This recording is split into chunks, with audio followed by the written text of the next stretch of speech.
আসসালামু আলাইকুম ৰহমতুল্লাহি বাৰাকাতুহু। এতিয়া আমি আছোঁ আক্কলকুৱা মাদ্ৰাছাৰ জামিয়া আক্কলকুৱাৰ ইঞ্জিনিয়াৰিং কলেজৰ কেম্পাছত। আমি ইয়াতে আছিলোঁ।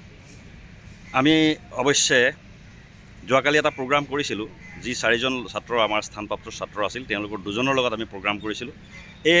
এওঁলোক দুজন আছিলে, অলপ অসুখ হৈ আছিলে কাৰণে কালি তেওঁলোকৰ লগত প্ৰগ্ৰাম কৰা নহ'ল। এতিয়া আমাৰ মাজত তেওঁলোক উপস্থিত আছে। এওঁ হৈছে দাৰুল উলুম শ্বাহবাদ হাইলাকান্দিৰ 10 নম্বৰ স্থান লাভ কৰিছে হিফজে কোৰাণৰ মুকম্মলত।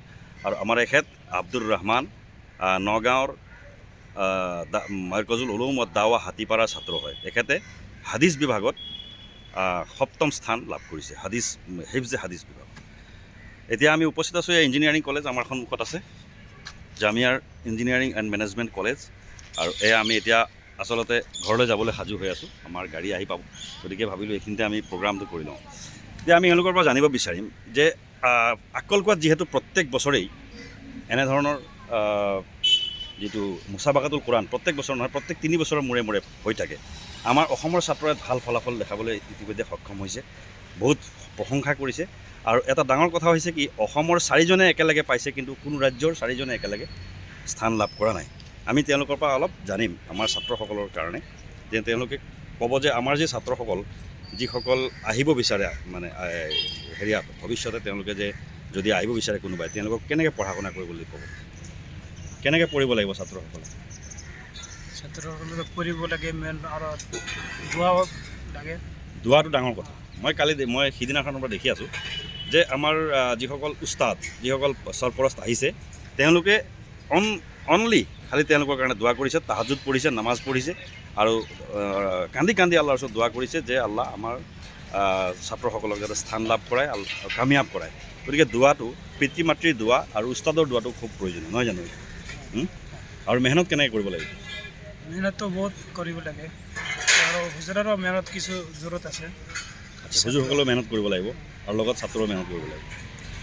আচ্ছা, তোমালোকৰ হিফজে হাদিছৰ প্ৰশ্নবিলাক নিৰ্বাচিত কৰি দিছিল নেকি? কিবা নিৰ্বাচন কৰি দিয়া আছিলে?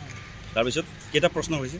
3টাকৈ প্ৰশ্ন কৰিছে। 3টাকৈ প্ৰশ্ন কৰিছে। ইয়াৰ মাজত আৰু বহুত কেইটা ধৰিছে। 300 নম্বৰ আছিল। 300 নম্বৰ তোমাৰ কিমান নম্বৰ আহিছে? 279। আচ্ছা, তোমাক কোন উস্তাদে তোমাক মেহনত কৰাইছিলে? মুছাবাকাৰ কাৰণে মেহনত কৰা হুজুৰৰ নাম কি? মৌলানা সাবিৰ সাহেব। আচ্ছা, মাশা। আচ্ছা, তুমি ক'বা বাবা, তুমি কিলা মেহনত কৰিছিলা? কোন হুজুৰে মেহনত কৰাইছিলে? শ্বাহাব হুজুর। পুরা নাম কোন? মৌলানা কারি শাহাবুদ্দিন।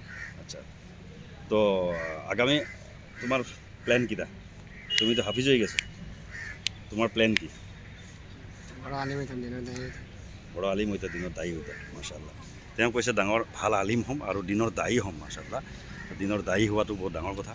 গতিকে আহক, আমাৰ এইসকল ছাত্ৰ অসমৰ কাৰণে গৌৰৱ। আমি তেওঁলোকৰ কাৰণে দোৱা কৰোঁ, তেওঁলোকক যাতে আল্লাহ তালাই জীৱনত কামিয়াব কৰে, দুনিয়া আখিৰাতত কামিয়াব কৰে। আৰু আমি সকলো অসমবাসী, সকলো ভাৰতবাসী, সকলো বিশ্ববাসীৰ কাৰণে দোৱা কৰিছোঁ। আল্লাহ তালাই সকলোকে মনৰ আশাবোৰ পূৰণ কৰক। সকলোৰে আল্লাহ তালাই যাৰ যি মনৰ আশা আছে, আশাবোৰ পূৰণ কৰক। আসসালামু আলাইকুম।